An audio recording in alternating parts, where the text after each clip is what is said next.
Salam mahabbah, salam sejahtera kepada semua. Kita teruskan bincang-bincang, ngobrol-ngobrol di sekitar apa yang berlaku di sekitar kita dan coba terus mengkoreksi keadaan, melihat dengan mata hati,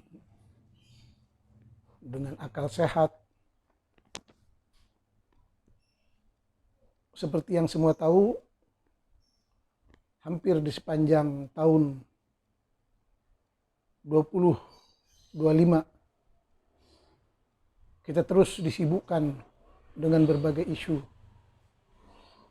terutamanya peperangan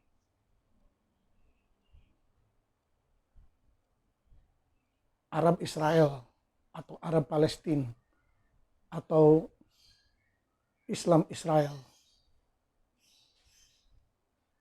yang mana dalam setiap istilah mesti kita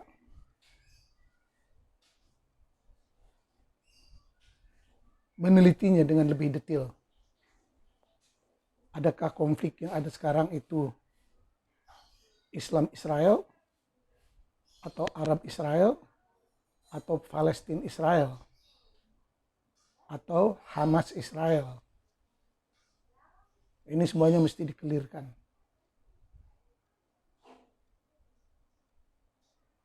Sebab kalau atas nama Islam Israel, kita dapati di Israel sendiri populasi umat Islam begitu banyak. Mereka hidup aman damai.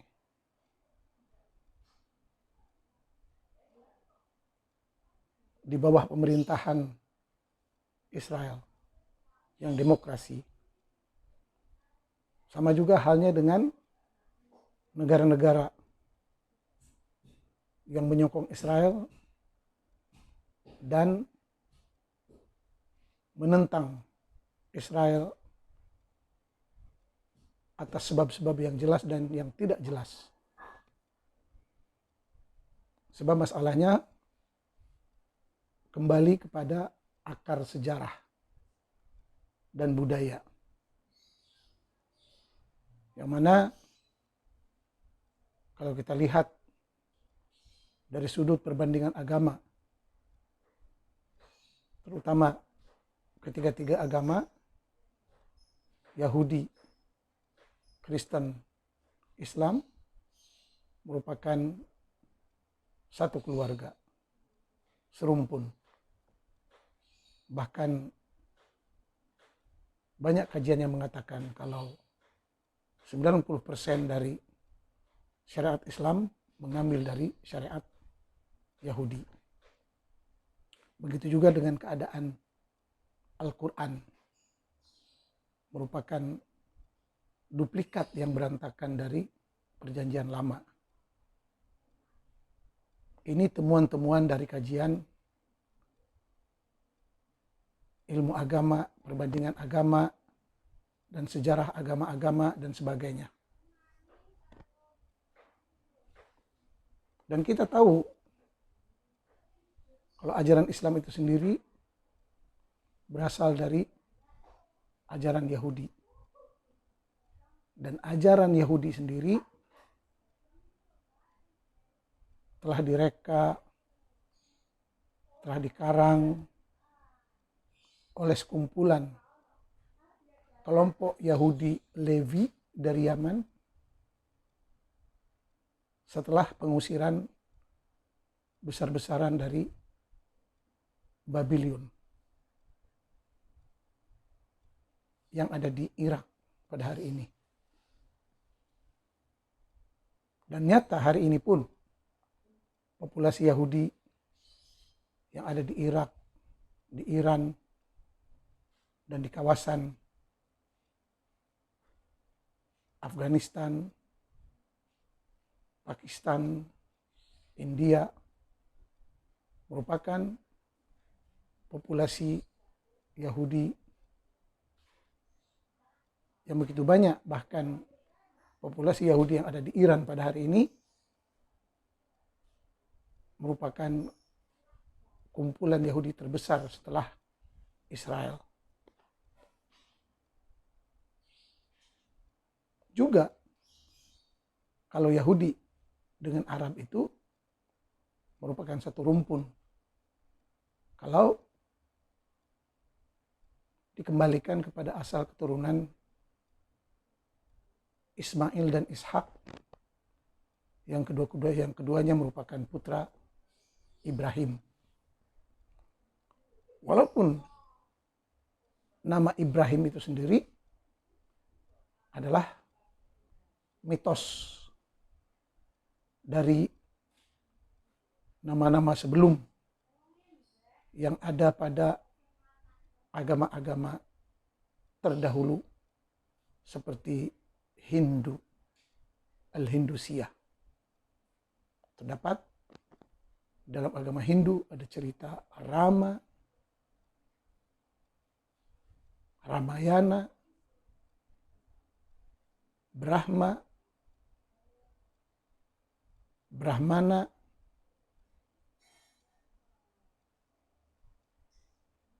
kemudian pindah cerita mitos Brahma dari agama Hindu ke agama Yahudi menjadi Abraham, dan masuk ke Islam menjadi Ibrahim. Yang mana kesemua cerita para nabi dari Adam sampai ke Isa merupakan cerita rekaan ulama-ulama, agamawan-agamawan Bani Israel, Yahudi. Mereka membuat cerita-cerita ini bagi membukukan, merekod, mencatat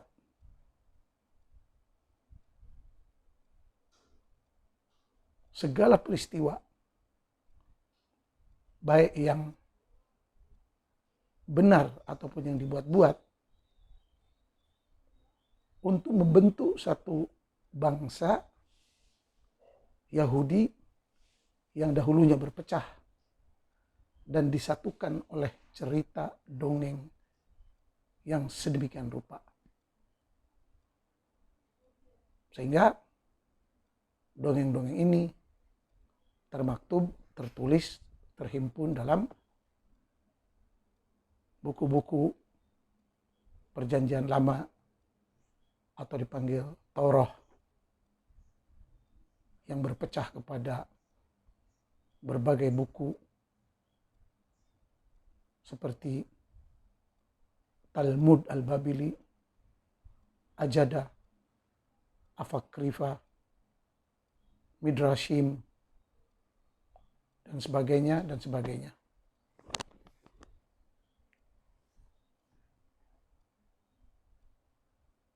Yang mana buku ini,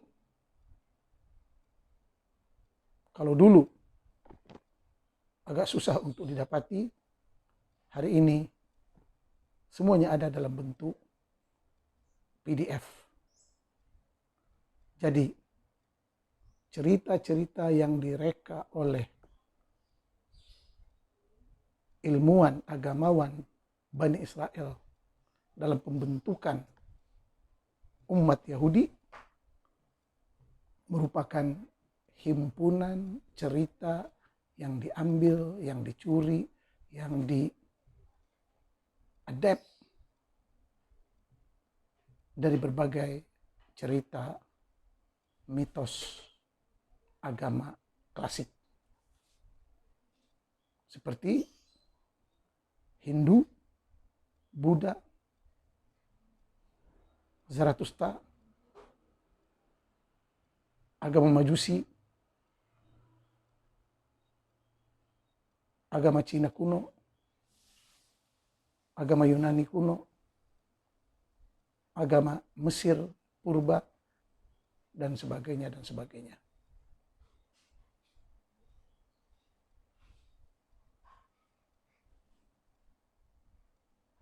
Yang mana kebanyakan cerita itu ditulis dan diriwayatkan dari generasi ke generasi. Tapi setelah dibandingkan dengan lukisan-lukisan, ukiran-ukiran yang ada pada arkeologi Atrahasis, Gilgamesh, yang merupakan peninggalan peradaban negeri-negeri Irak klasik, kita tahu bahwa sumber cerita dongeng Yahudi itu diambil dari tempat-tempat tersebut. Cerita Gilgamesh, Atrahasis, dan raja-raja Asyur klasik di Irak. Ini kajian yang terus dikembangkan oleh para peneliti, para penyelidik dari berbagai negara. Kalau dulu kita hanya ada satu sumber Arab, hari ini dengan kemajuan sains dan teknologi, sumbernya makin banyak, pendapatnya makin banyak, bukti-bukti sejarah dan arkeologi makin bermunculan, yang mana kajian-kajian arkeologi, manuskrip, ukiran, semua peninggalan sejarah kuno tidak semudah apa yang diungkapkan. Kajian ini melalui proses, melalui ujian, melalui proses yang begitu ketat dengan menggunakan berbagai peralatan dan kecanggihan alat modern. Jutaan terima kasih kita ucapkan kepada para peneliti, dan teruskanlah usaha-usaha demi memberikan pencerahan kepada umat manusia. Dari kajian-kajian ini didapati bahwa semua agama yang ada di atas muka bumi ini adalah ciptaan manusia. Semua agama, semua kepercayaan yang ada di muka bumi ini adalah ciptaan manusia. Dan semua agama lahir dari tradisi dan lingkungan budayanya. Dapat disimpulkan bahwa agama Yahudi lahir dari tradisi budaya bangsa Yahudi. Begitu juga dengan agama Kristen, begitu juga dengan agama Islam. Lahir dari tradisi dan budaya Arab, terutamanya Quraisy. Bahkan kalau kita baca ayat-ayat Al-Quran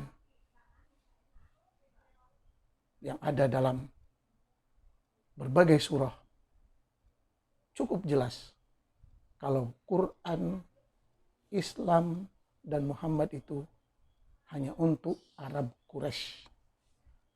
Tidak ada hubungan dengan bangsa lain, apalagi dengan bangsa Indonesia. Bisa dilihat dari ayat-ayat ini. Litunzira qauman ma unzira aba'uhum fahum ghafilun.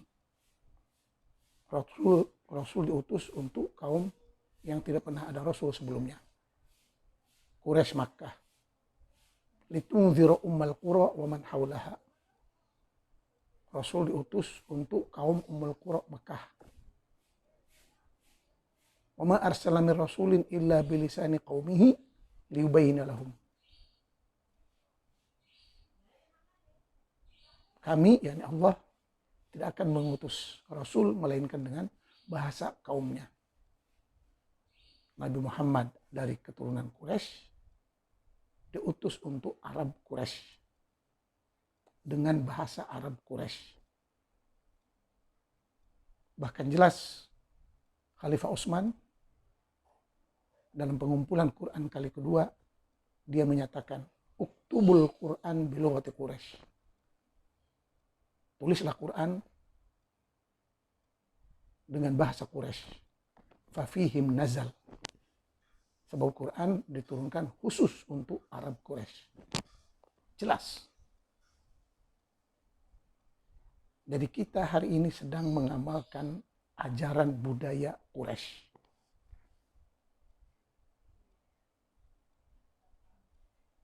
Laqad manna Allahu 'alal mu'minin idz ba'atsa fihim rasulan min anfusihim. Allah telah menganugerahkan kepada orang mukmin Quraisy rasul dari kaum kerabatnya sendiri, yaitu kaum Quraisy. Bukan Arab lain, bukan bangsa lain. Nabi Muhammad bukan bangsa Indonesia, bukan bangsa India, tapi Arab Quraisy. Hanya untuk Quraisy. Dan dalam banyak kabilah yang disebut oleh Al-Quran, hanya Quraisy. Li'ila fi Quraisyin falyabudu rabb hadzal bait. Dan Quran juga menjelaskan, inna anzalnahu Qur'anan Arabiyyan. Kami turunkan Quran dalam bahasa Arab Quraisy. Yang mana bahasa itu artinya mengandungi berbagai arti, makna, sejarah, budaya, tradisi, dan berbagai aktivitas kehidupan dalam sebuah bangsa atau masyarakat. Itulah bahasa. Oleh sebab itu, bahasa bisa digambarkan dalam dua bentuk, puisi dan prosa. Puisi dengan berbagai genrenya, puisi nyanyian, puisi drama, puisi pendidikan, puisi sejarah, puisi falsafah, puisi tasawuf, dan sebagainya. Prosa juga memiliki berbagai genre, cerita, novel, debat, pidato, dan sebagainya, dan sebagainya. Itulah skop peradaban sastra dalam bentuk karya tulisan.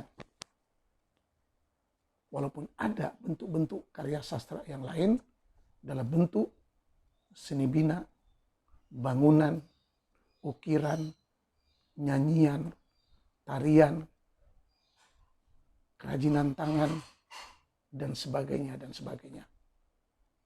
Begitulah luasnya arti sastra budaya sesebuah bangsa. Dan ini perlu dilestarikan. Seperti mana tadi agama Arab lahir dari tradisi dan budaya Arab, agama Yahudi lahir dari tradisi dan agama Yahudi. Begitu juga agama Sunda lahir dari tradisi dan budaya Sunda. Agama Jawa lahir dari tradisi dan budaya Jawa. Begitulah seterusnya. Dan kita mesti berbangga dengan ajaran dan tradisi kebudayaan tiap-tiap bangsa.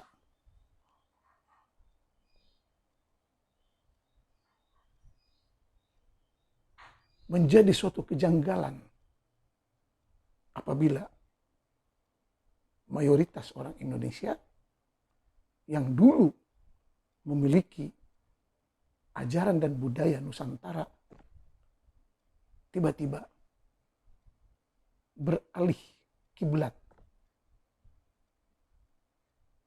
menjadi pengamal, pencinta ajaran dan budaya Arab. Sedangkan antara bangsa Arab dan bangsa Nusantara tidak ada titik temu dan perbedaannya amat ketara.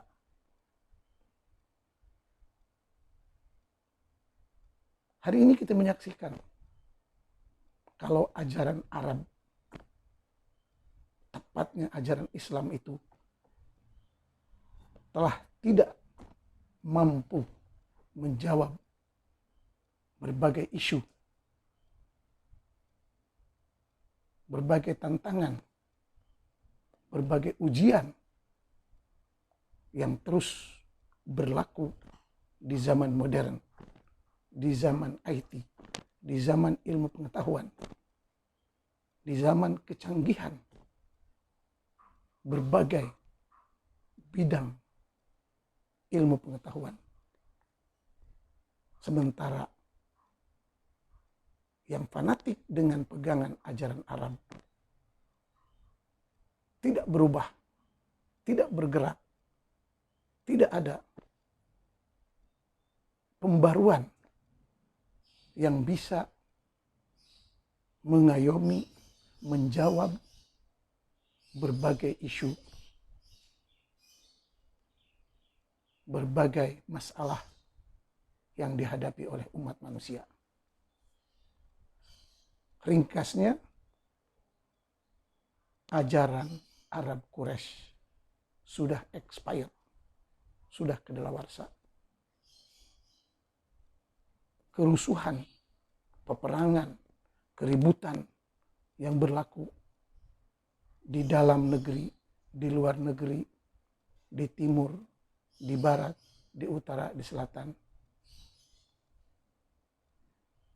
semuanya tertumpu kepada Islam.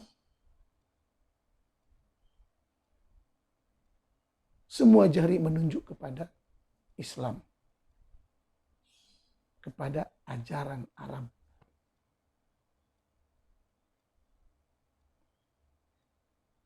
Yang terus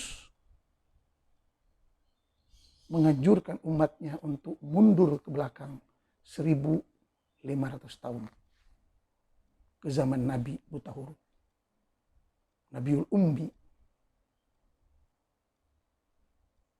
Sedangkan zaman makin berubah, begitu pesat, begitu canggih.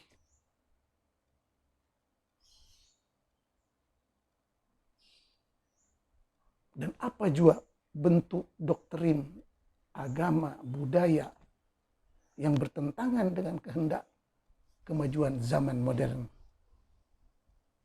semuanya tewas. Semuanya kalah. Semuanya musnah menghadapi tuntutan dan perubahan pemodernan zaman yang amat dahsyat dalam semua bidang kehidupan. Pemikiran, kebudayaan, politik, ekonomi, dan sebagainya perlu terus kepada ajaran dan peraturan yang fleksibel dan kekinian. Usaha untuk mengekalkan peraturan lama, undang-undang lama, hukum lama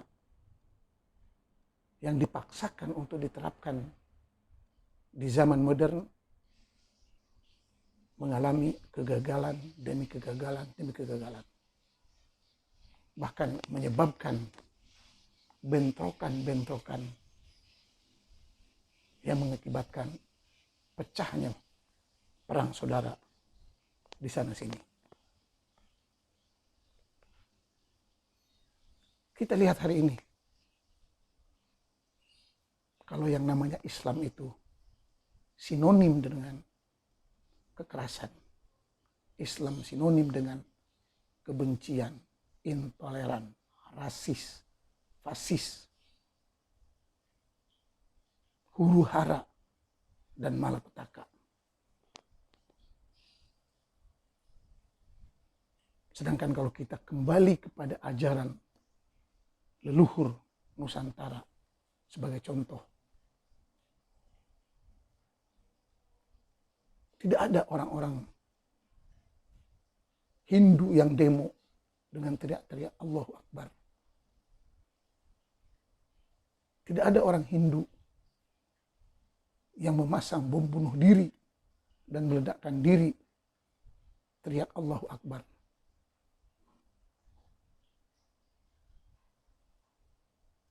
Tidak ada orang-orang Hindu yang menistakan agama, nabi, Tuhan untuk kepentingan-kepentingan politik, jabatan, dan sebagainya. Sedangkan berkaitan dengan agama Islam, semua cara digunakan menista agama, menjual ayat-ayat Tuhan, menista Nabi,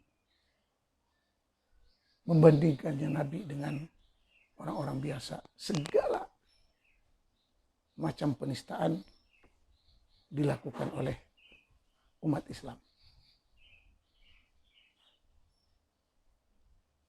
Kita sebagai orang yang berpendidikan hanya dapat merenung dan memperhatikan. Dan tidak bisa berbuat banyak. Melainkan dengan cara perkongsian, pandangan, dan ilmu pengetahuan. Kita bisa lihat sekarang. Perang yang tercetus antara Arab Israel atau Arab Palestina. Sebelumnya perang Amerika Afghanistan yang melahirkan berbagai bentuk gerakan Islam radikal, Al-Qaeda, ISIS, Boko Haram, gerakan jihad, Salafi, Wahabi, dan macam-macam lagi aliran.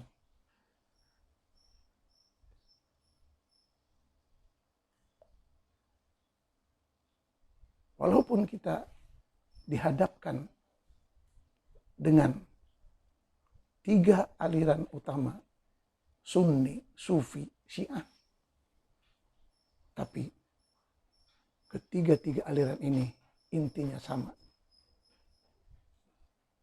Mereka terus gemar melakukan jihad yang artinya perang, menyerang, membunuh, memperkosa, menindas, mencuri, merampok atas nama Tuhan, atas nama agama, atas nama perang suci.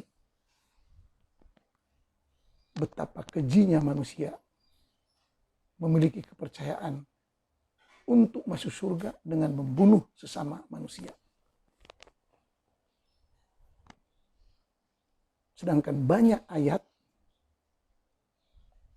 yang menyatakan tentang kemuliaan manusia itu sendiri.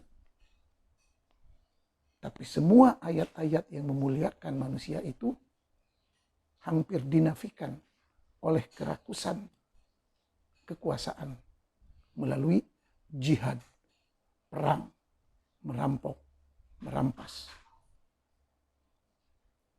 Sebab jihad di antara cara, bahkan cara utama untuk meraih 3 kesenangan yang selalu dijadikan rebutan, yaitu tahta, harta, dan wanita. Dari jihad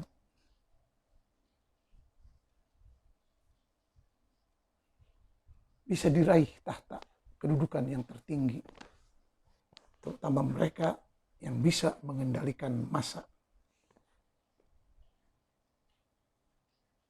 Dari jihad bisa mendapat keuntungan. Semua hasil rampasan perang, hasil rampokan, hasil penindasan, upeti, dan sebagainya bisa dimilikinya dengan halalan thayyiban. Sedangkan kenikmatan wanita yang tidak terhingga, di mana dari hasil peperangan bisa menawan, menyandra tawanan-tawanan perang, baik dari lelaki maupun wanita, yang disebut dengan ma malakat aimanukum,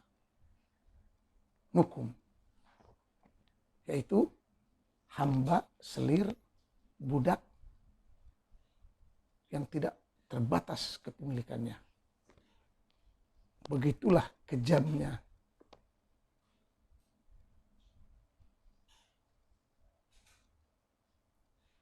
dampak dari jihad. Ya, kalau jihad itu kita menang. Tapi kalau kita kalah, pada zaman di mana sains dan teknologi dan kecanggihan senjata telah dimiliki oleh orang-orang non-Islam. Bayangkan, kalau keadaan Gaza sebaliknya, Israel telah menawan semua Gaza, dan wanita yang tua dan yang muda menjadi milik para tentara Israel. Apa yang berlaku? Tapi ini semua tidak dilakukan oleh tentara Zionis. Sebab mereka perang berdasarkan undang-undang hak asasi manusia modern, bukan berdasarkan undang-undang syariah Arab Badawi. Yang mana ketika Daesh memerintah Syria dan Irak pernah memperlakukan hamba, budak, wanita persis seperti dalam Al-Quran, ma malakat aimanuhum. Ingatan masih segar yang dilakukan oleh ISIS, Al-Qaeda, Taliban, yang berusaha mempraktekkan tradisi Arab, hukum hakam Arab, syariat Arab Quraisy.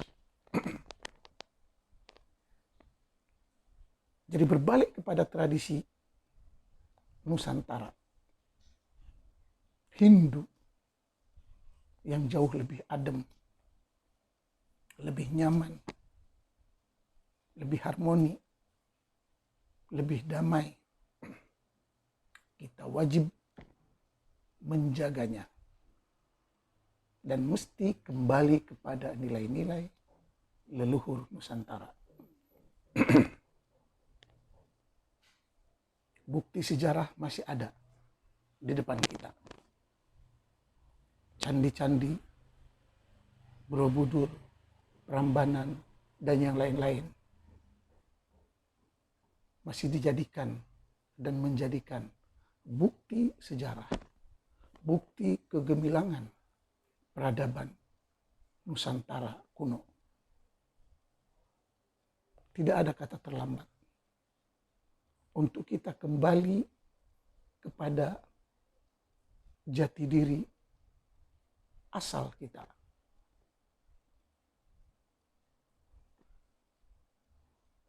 Sewaktu saya mempelajari sejarah peradaban Arab,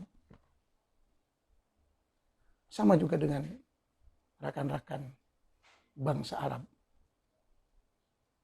setelah mengenal asal-usul peradaban Arab,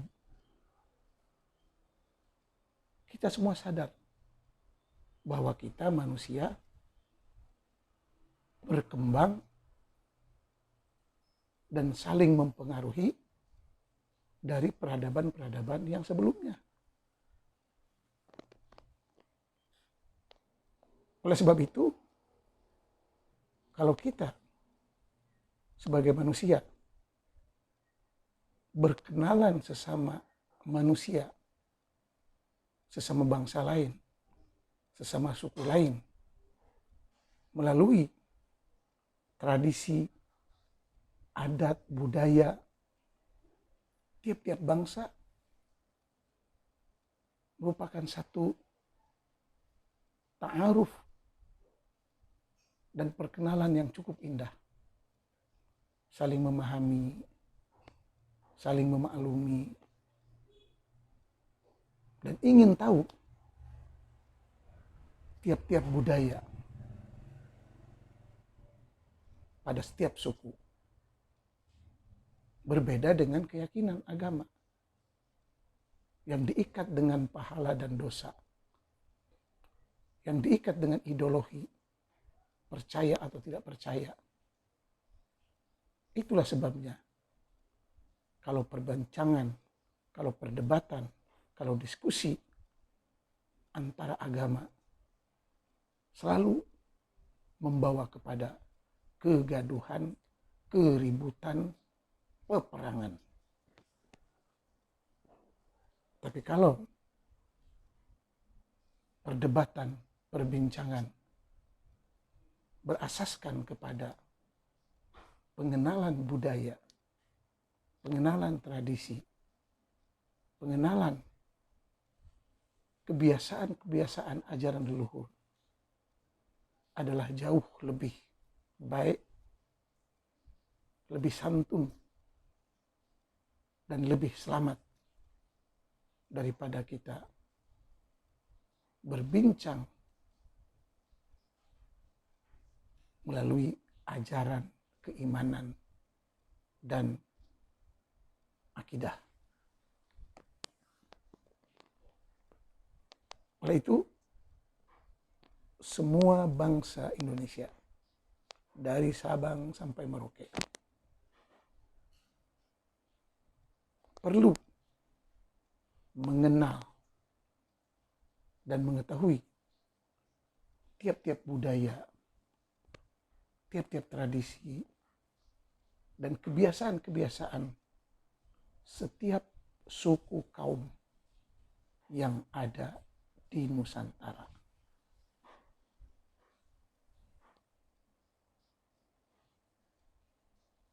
Jangan ada satu kaum yang merasa diistimewakan. Dan jangan ada satu kaum yang merasa disindir atau dihina atau diremehkan. Karena semua suku, bangsa, dan bahasa yang ada di dalam NKRI telah menyumbang kepada pembentukan budaya Indonesia, bahasa Indonesia, kebangsaan Indonesia. Kalau mau, Indonesia bersatu.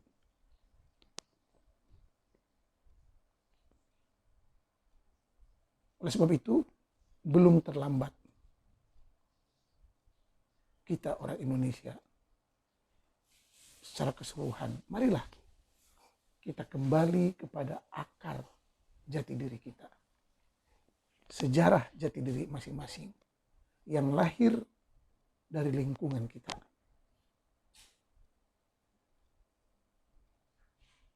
Sebab itu semua telah dijamin oleh Al-Quran dengan ayat-ayat seperti berikut.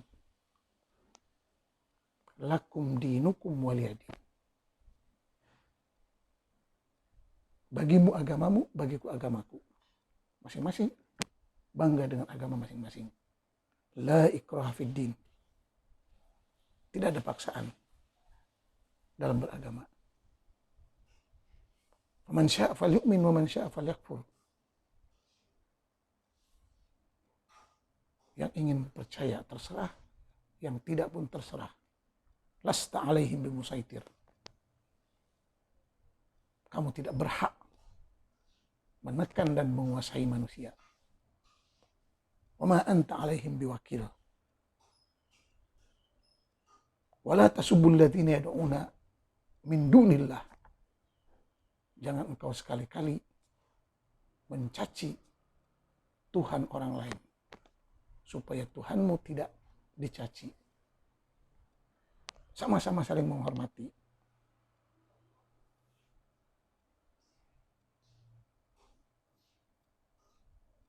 Likulli ummatin ja'alna mansakan hum nasikuh. Tiap-tiap umat berhak beribadah sesuai dengan keyakinan masing-masing.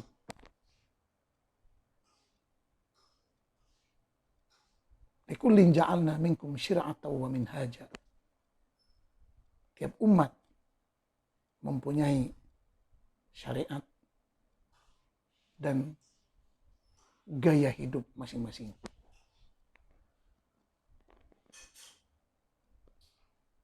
Yang paling penting, faman kana yarju liqa'a rabbih falyamal 'amalan shalihan. Siapa yang ingin berjumpa dengan Tuhannya, maka bersiaplah dengan amalan dan karya-karya yang baik. Udkhulul jannata bima kuntum ta'malun. Masuklah surga sesuai dengan hasil prestasi kerja masing-masing. Faman ya'mal mithqala dzarratin khairan yarah wa man ya'mal mithqala dzarratin syarran yarah. Orang yang berbuat baik akan nampak hasilnya, orang yang berbuat jahat juga akan nampak hasilnya.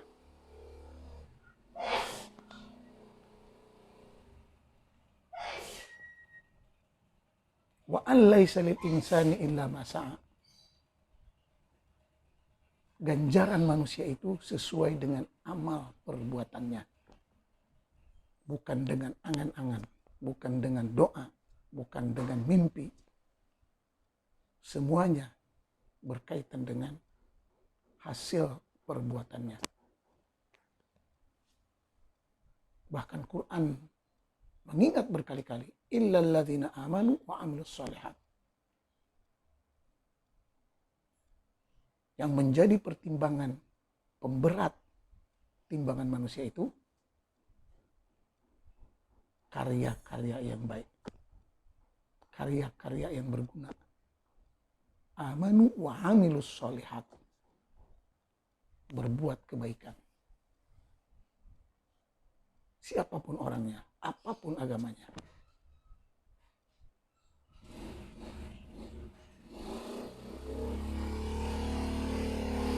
Innal ladzina amanu wal ladzina hadu was-sabiina wan nasara wal majusa innallaha yahkumu bainahum yaumal qiyamati fima kanu fihi yakhtalifun. Semua para pemeluk agama,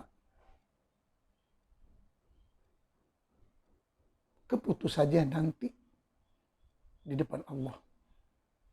Dan manusia sekarang, siapapun orangnya, tidak berhak untuk menghakimi ataupun mengadili ataupun memutuskan siapa yang benar, siapa yang salah. Ukurannya adalah tingkah laku yang baik. Seorang yang mengaku muslim, kalau kelakuannya jahat, tetap jahat. Seorang yang non-muslim, tapi kelakuannya baik, artinya dia baik.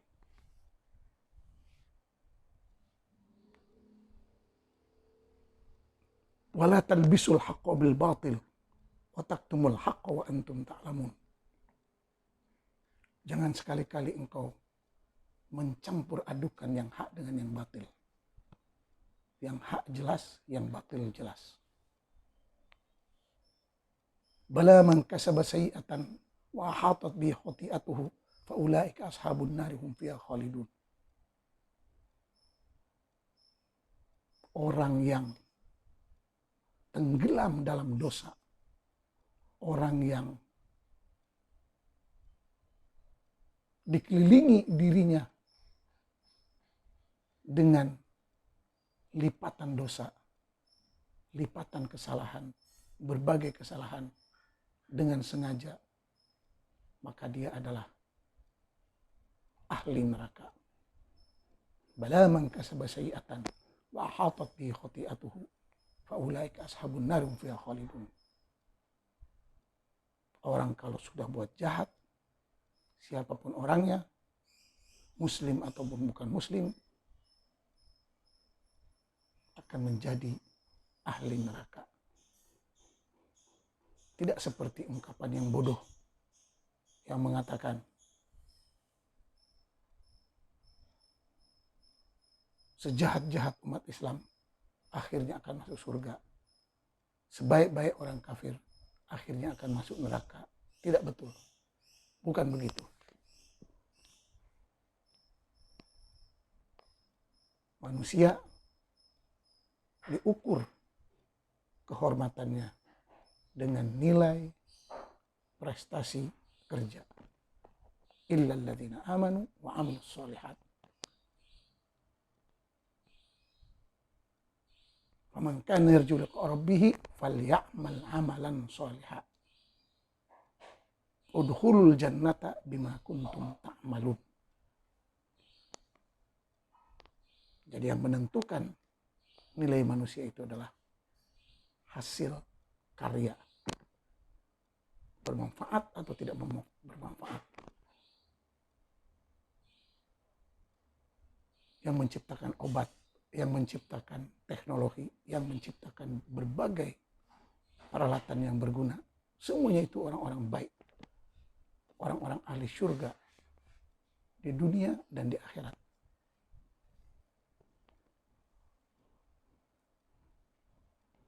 Quran pun begitu jelas. وَمَنْ كَانَ فِي هَذِي أَعْمَى فَهُوَ فِي الْآخِرَةِ أَعْمَى. Orang yang di dunia saja buta, maka di akhirat pun akan buta.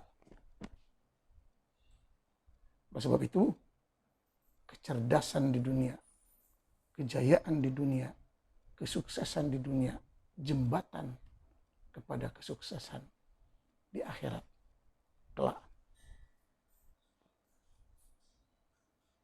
Oleh sebab itu,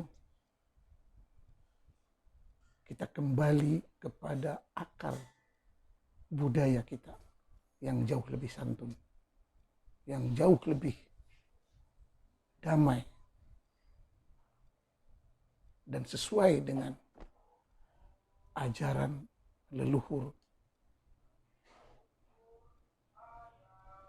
yang begitu jelas peninggalannya dalam bentuk seni-seni budaya, candi-candi yang cantik, bangunan yang teratur, keindahan, paras rupa, pakaian yang begitu indah sekali berbanding dengan budaya Arab Badawi yang tidak sesuai dengan budaya Nusantara. Sekian, semoga bermanfaat. Dan teruslah kita berbangga dengan bahasa kita, budaya kita, tradisi kita, dan ajaran kita. Sekian, wassalam.